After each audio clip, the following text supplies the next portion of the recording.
A single arrow just changed the course of human history. August 9th, 1048. King Henry I of France is hunting. His crossbow misfires. The bolt strikes his brother, Robert. Robert dies instantly. But here's what nobody expected.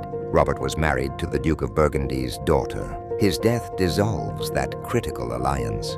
Burgundy stops supporting France. The power vacuum spreads. Regional lords consolidate their territories. Fast forward 18 years. William of Normandy invades England. He succeeds partly because France is too fractured to interfere. English law, language, and culture transform overnight. Parliament emerges from Norman feudal councils.